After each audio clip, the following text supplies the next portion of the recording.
सर्वमंगल मांगल्ये शिवे सर्वार्थ साधिके शरणे त्र्यंबके गौरी नारायणी नमस्तुते। श्री जगदम्बिकाय नमो नमः। ओम ऐं ह्रीं क्लीं चामुंडाय विच्चे। अब आप सुनिए श्रीमद् देवी भागवत महापुराण की आगे की कथा।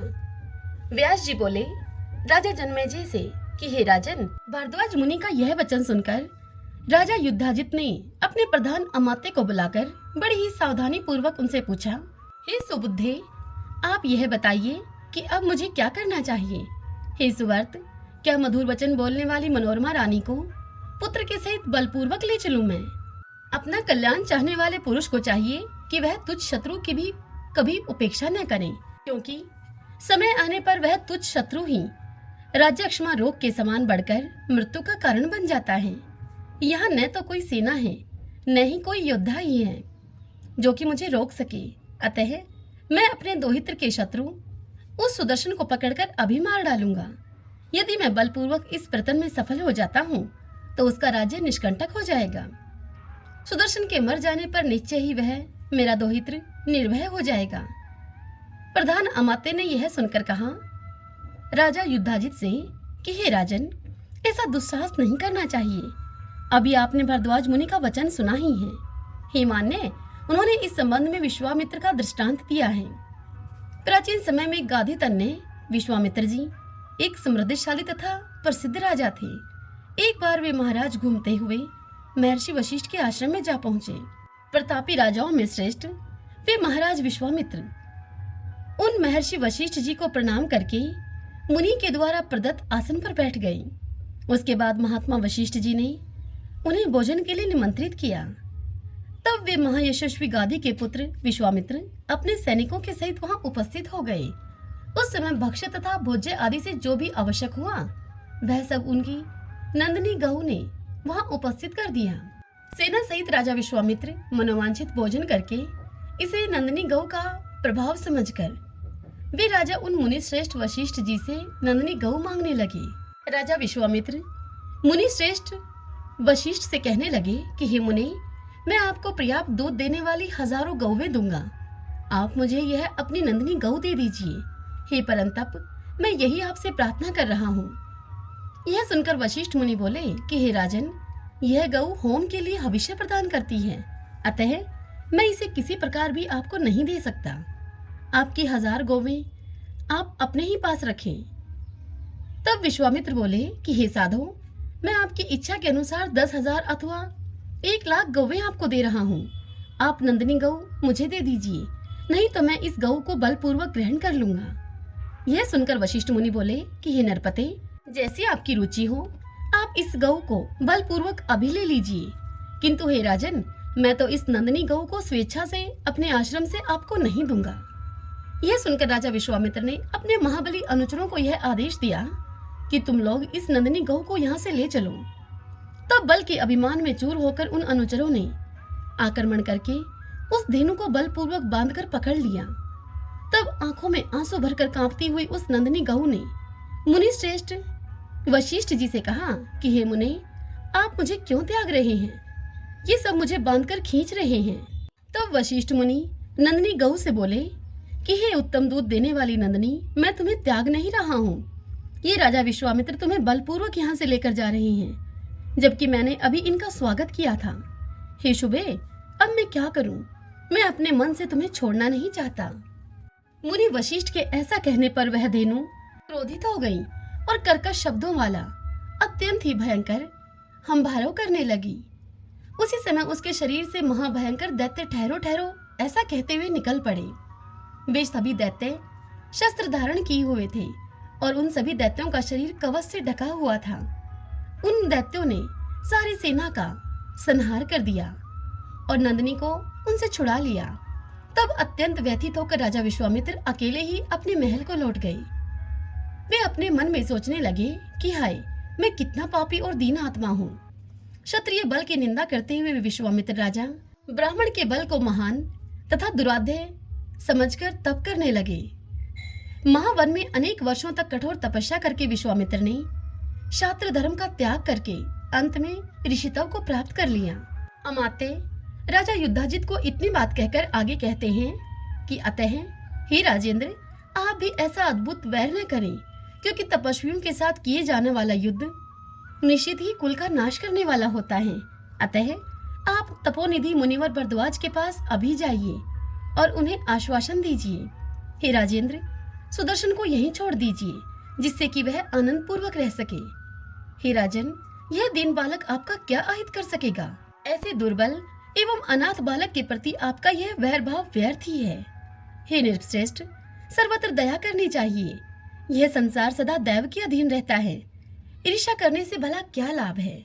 जो होनी होगी वह तो होकर ही रहेगी।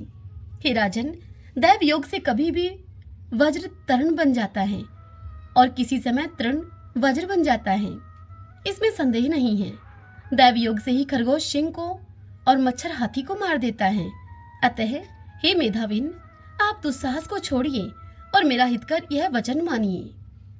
व्यास जी राजा जन्मेजय से इस कथा को सुनाते हुए आगे कहते हैं कि हे जन्मेजय, अपने मंत्री की इस बात को सुनकर राजा युद्धाजित भरद्वाज मुनि को सिर झुकाकर प्रणाम करके अपने पुरी को चले गए। तब रानी मनोरमा भी निश्चिंत हो गई और उस आश्रम में रहती हुई अपने सत्यवर्ती पुत्र सुदर्शन का पालन पोषण करने लगी। अब वह सुंदर कुमार मुनि बालकों के साथ सर्वत्र निर्भय होकर क्रीड़ा करता हुआ दिनों दिन बढ़ने लगा। एक दिन सुदर्शन के पास आए हुए विद्दल को किसी मुनि कुमार ने कलीब इस नाम से पुकारा। उसे सुनकर सुदर्शन ने उसके एकाक्षर कली शब्द को स्पष्ट रूप से धारण कर लिया। उस अनुस्वार विहीन अक्षर का ही वह बालक बार बार उच्चारण करने लगा। बालक ने इस कामराज नामक बीज मंत्र को मन से ग्रहण कर लिया और उसे हृदयंगम करके आदर पूर्वक उसका जपना प्रारंभ कर दिया।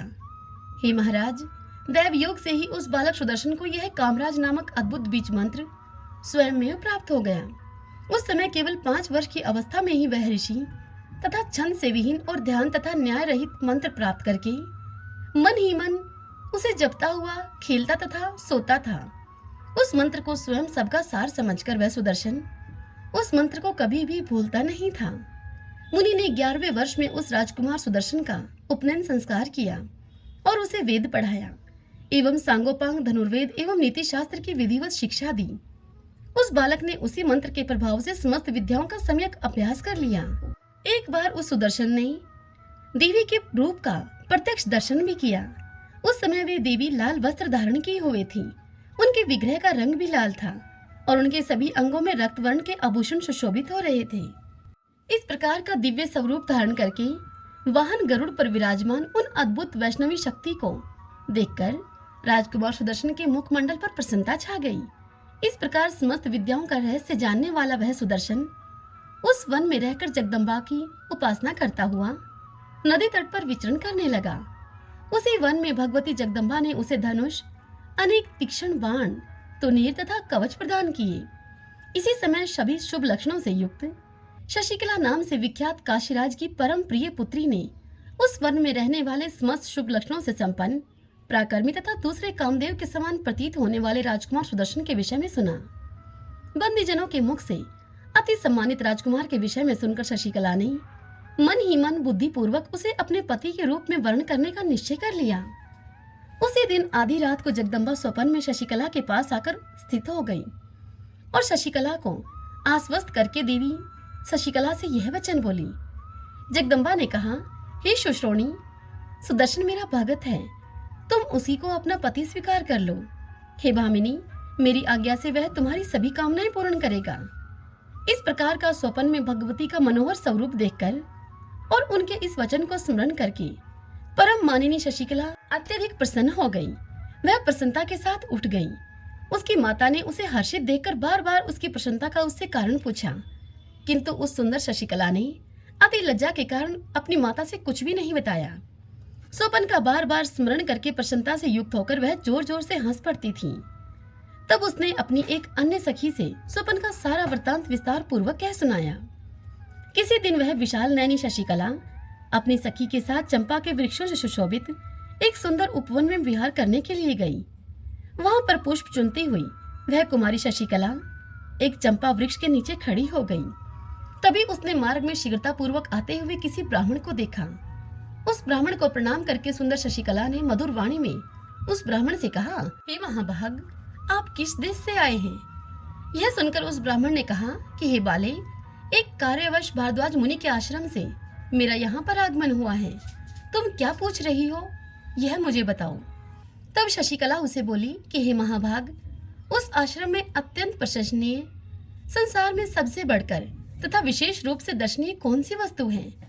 यह सुनकर उस ब्राह्मण ने कहा कि हे सुश्रोणी, महाराज ध्रुव संधि के पुत्र श्रीमान सुदर्शन वहां पर रहते हैं। पुरुषों में श्रेष्ठ वे सुदर्शन अपने नाम के अनुरूप ही हैं। हे सुंदरी, जिसने राजकुमार सुदर्शन को नहीं देखा, मैं तो उसके नेत्रों को अत्यंत ही निष्फल मानता हूँ। सृष्टि की अभिलाषा करने वाले ब्रह्मा ने कौतूहलवश उन एक सुदर्शन में सभी गुणों को भर दिया है। अतः गुणों की खान सुदर्शन को ही मैं देखने के योग्य मानता हूँ। वे राजकुमार तुम्हारे अनुरूप हैं और तुम्हारे पति होने के योग्य हैं। मणि और कांचन की भांति यह तुम दोनों का संयोग पहले से ही निश्चित हो चुका है। व्यास जी इस कथा को सुनाते हुए राजा जनमेजय से कहते हैं कि हे राजन, उस ब्राह्मण का यह वचन सुनकर सुंदर शशिकला प्रेम विभोर हो गई और वह ब्राह्मण इतना कहकर शांत भाव से उस स्थान से चला गया। उस श्रेष्ठ ब्राह्मण के चले जाने पर वह सुंदर शशिकला पूर्व अनुराग से तथा विप्र की बातों से प्रेमातिरेक के कारण अत्यधिक अधीर हो उठी। तदंतर उस शशिकला ने अपनी इच्छा के अनुसार चलने वाली एक सखी से कहा कि रस से अनभिक तथा उत्तम कुल में उत्पन्न उस राजकुमार के विषय में सुनकर मेरे शरीर में विकार उत्पन्न हो गया है। इस समय कामदेव मुझे अत्यधिक पीड़ा दे रहा है। अब मैं क्या करूं और कहां जाऊं? जब से मैंने स्वप्न में दूसरे कामदेव के समान उस राजकुमार को देखा है, तभी से विरह से आकुल हुआ मेरा कोमल मन अत्यधिक संतप्त हो रहा है। हे भामिनी, इस समय मेरे शरीर में लगा हुआ चंदन विष के समान यह माला सर्प के तुल्य तथा चंद्रमा की किरणें अग्नि के सदृश प्रतीत हो रही हैं। इस समय महल में, वन में, बावली में तथा पर्वत पर कहीं पर भी मेरे चित्त को शांति नहीं मिल पा रही है। नानाविध सुख साधनों से दिन में अथवा रात में किसी भी समय सुख की मुझे अनुभूति नहीं हो रही है। शैया, तांबूल, गायन और वादन, इनमें कोई भी चीजें मेरे मन को प्रसन्न नहीं कर पा रही हैं और न तो मेरे नेत्रों को कोई भी वस्तु तृप्त ही कर पा रही है। ऐसा जी करता है कि उसी वन में चली जाऊं जहां पर वह निष्ठुर विद्यमान है, किंतु कुल की लज्जा के कारण मैं भयभीत हूँ और फिर अपने पिता के अधीन भी हूँ। मैं क्या करूं? मेरे पिता अभी मेरा स्वयंवर भी नहीं आयोजित कर रहे हैं। यदि स्वयंवर हुआ तो मैं इच्छा पूर्वक अपने को सुदर्शन को समर्पित कर दूंगी। यद्यपि दूसरे सैकड़ों समृद्धशाली नरेश हैं, परंतु वे मुझे रमणीय नहीं लगते। राज्यहीन होते हुए भी इस सुदर्शन को मैं अत्यधिक रमणीय मानती हूँ। व्यास जी इस कथा को सुनाते हुए राजा जनमेजय से कहते हैं कि हे राजन, वह राजकुमार अकेला, निर्धन, बलहीन, वनवासी तथा फल का आहार करने वाला होते हुए भी उस शशिकला राजकुमारी के हृदय में पूर्ण रूप से बस गया था। भगवती के वाग बीज मंत्र के जप से सुदर्शन को यह सिद्धि प्राप्त हो गई थी। वह पूर्ण रूप से ध्यान मगन होकर उस सर्वोत्तम मंत्र का निरंतर जप करता रहता था। एक बार स्वप्न में सुदर्शन ने उन अव्यक्त पूर्ण ब्रह्मा स्वरूपा, जगजननी, विष्णु माया तथा सभी संपदा को प्रदान कराने वाली भगवती अंबिका का दर्शन किया। उसी समय श्रृंगवेरपुर के अधिपति निषाद ने सुदर्शन के पास आकर उसे सब प्रकार की सामग्रियों से परिपूर्ण उत्तम रथ प्रदान किया। उस रथ में 4 घोड़े जुते हुए थे और वह सुंदर पताकाओं से सुशोभित था। निषाद राज ने राजकुमार सुदर्शन को विजयशाली समझकर उसे भेंट स्वरूप वह रथ दिया था। सुदर्शन ने भी प्रेम पूर्वक उस रथ को स्वीकार कर लिया और मित्र के रूप में आए हुए उस निषाद का वन्य फल मूलों से भली भांति सत्कार किया। जब अतिथि स्वीकार करके उस निषाद राज के चले जाने पर वहां के तपस्वी मुनिगण अत्यंत ही प्रसन्न होकर सुदर्शन से कहने लगे कि हे राजकुमार, आप धैर्यवान हैं। भगवती की कृपा से थोड़े ही दिनों में निश्चय ही अपना राज्य प्राप्त करेंगे आप, इसमें कोई संदेह नहीं है। हे सुवर्त, विश्व मोहिनी और वरदायिनी भगवती अंबिका आपके ऊपर प्रसन्न हैं। अब आपको उत्तम सहायक भी मिल गया है, आप चिंता न करें। तत्पश्चात उन व्रतधारी मुनियों ने उसकी माता मनोरमा से कहा कि हे सुचिस्मते, अब आपका पुत्र सुदर्शन शीघ्र ही भूमंडल का राजा होगा। तब उस कोमलांगी मनोरमा ने उन मुनियों से कहा कि आप लोगों का वचन सफल हो। हे विप्रगण, यह सुदर्शन आप लोगों का सेवक है। सच्ची उपासना से सब कुछ संभव हो जाता है, इसमें कोई आश्चर्य नहीं है। किंतु उसके पास न तो सेना है, न मंत्री है, न कोष है और न कोई सहायक ही है। ऐसी दशा में किस उपाय से मेरा यह पुत्र राज्य पाने के योग्य बन सकता है? आप लोग मंत्र के पूर्ण वेता हैं, अतः आप लोगों के आशीर्वचनों से यह मेरा पुत्र निश्चय ही राजा होगा, इसमें कोई संदेह नहीं है। इतनी कथा सुनाकर व्यास जी राजा जनमेजय से कहते हैं कि हे राजन, रथ पर सवार होकर मेधावी सुदर्शन जहाँ पर भी जाता था, वहाँ पर वह अपने तेज से एक अक्षौहिणी सेना से आवृत प्रतीत होता था। हे भूप, यह उस बीज मंत्र का ही प्रभाव था, दूसरा कोई कारण नहीं था, क्योंकि वह सुदर्शन सर्वदा प्रसन्नता पूर्वक उसी मंत्र का जप किया करता था। जो मनुष्य किसी सद्गुरु से कामराज नामक अद्भुत बीज मंत्र ग्रहण करके शांत होकर पवित्रता पूर्वक उसका जप करता है, वह अपनी सभी मनोकामनाएं पूर्ण कर लेता है। हे नृपश्रेष्ठ, भूतल पर अथवा स्वर्ग में भी कोई ऐसा अत्यंत दुर्लभ पदार्थ नहीं है जो कल्याणकारिणी भगवती के प्रसन्न होने पर न मिल सके। वे जन महान मूर्ख, भाग्यहीन तथा रोगों से व्यथित होते हैं, जिनके मन में जगदम्बा के अर्चन आदि में विश्वास नहीं होता। हे कुरुनंदन, जो भगवती युग के आदि में सब देवताओं की माता कही गई थी, इसी कारण आदि माता इस नाम से विख्यात हैं। वे ही बुद्धि, कीर्ति, धृति, लक्ष्मी, शक्ति, श्रद्धा, मति और स्मृति आदि रूपों से समस्त प्राणियों में प्रत्यक्ष दिखाई देती हैं। जो लोग माया से मोहित हैं, वे उन्हें नहीं जान पाते। कुतर्क करने वाले मनुष्य उन भुवनेश्वरी भगवती शिवा का भजन नहीं करते। ब्रह्मा, विष्णु, शिव, इंद्र, वरुण, यम, वायु, अग्नि, कुबेर, त्वष्टा, पुषा, दोनों अश्विनी कुमार, भग, आदित्य, वसु, इंद्र, विश्वदेव एवं मरुदगण, ये सभी देवता सृष्टि, पालन एवं संहार करने वाली उन भगवती का ध्यान करते हैं। कौन ऐसा विद्वान है जो उन परमात्मिका शक्ति की आराधना न करता हो? सुदर्शन ने सभी कामनाओं को पूर्ण करने वाली उन्हीं कल्याणकारिणी भगवती को जान लिया था। वे विद्या तथा अविद्या स्वरूपा भगवती ही ब्रह्मा हैं और अत्यंत दुष्प्राप्य हैं। वे पराशक्ति योग द्वारा ही अनुभवगम्य हैं और मोक्ष चाहने वाले लोगों को विशेष प्रिय हैं। उन भगवती के बिना परमात्मा का स्वरूप जानने में कौन समर्थ है? जो 3 प्रकार की सृष्टि करके सर्वात्मा भगवान को दिखलाती हैं, उन्हीं भगवती की मन से सम्यक चिंतन करता हुआ राजकुमार सुदर्शन राज्य प्राप्ति से भी अधिक सुख का अनुभव करके वन में रहता था। उधर वह शशिकला भी काम से निरंतर अत्यधिक पीड़ित रहती हुई नानाविध उपचारों से किसी प्रकार अपना दुखित शरीर धारण किए हुई थी। इसी बीच उसके पिता सुबाहु ने कन्या शशिकला को वर की अभिलाषणी जानकर बड़ी सावधानी के साथ स्वयंवर आयोजित कराया। विद्वानों ने स्वयंवर के 3 प्रकार बताए हैं। वह क्षत्रिय राजाओं के विवाह हेतु उचित कहा गया है, अन्य के लिए नहीं। उनमें प्रथम इच्छा स्वयंवर है, जिसमें कन्या अपनी इच्छा के अनुसार पति को स्वीकार करती है। दूसरा पर्ण स्वयंवर है, जिसमें किसी प्रकार का पर्ण अर्थात शर्त रखी जाती है, जैसे कि भगवान श्री राम ने जानकी के स्वयंवर में शिव धनुष को तोड़ा था। यह शिव धनुष को तोड़ने की शर्त थी। तीसरा स्वयंवर शौर्य शुल्क है, जो कि शूरवीरों के लिए कहा गया है। नृपश्रेष्ठ सुबाहु ने उनमें इच्छा स्वयंवर का आयोजन किया। शिल्पियों के द्वारा बहुत से मंच बनवाए गए और उन पर सुंदर आसन बिछाए गए। तत्पश्चात राजाओं के बैठने के योग्य विविध आकार प्रकार के सभा मंडप बनवाए गए। इस प्रकार विवाह के लिए संपूर्ण सामग्री जुट जाने पर सुंदर नेत्रों वाली शशिकला ने दुखित होकर अपनी एक सखी से कहा, एकांत में जाकर, कि तुम मेरी माता से मेरा यह वचन कह दो कि मैंने अपने मन में ध्रुव संधि के सुंदर पुत्र का पति रूप में वर्ण कर लिया है। उन सुदर्शन के अतिरिक्त मैं किसी दूसरे को पति नहीं बनाऊंगी, क्योंकि स्वयं भगवती ने राजकुमार सुदर्शन को मेरा पति निश्चित कर दिया है।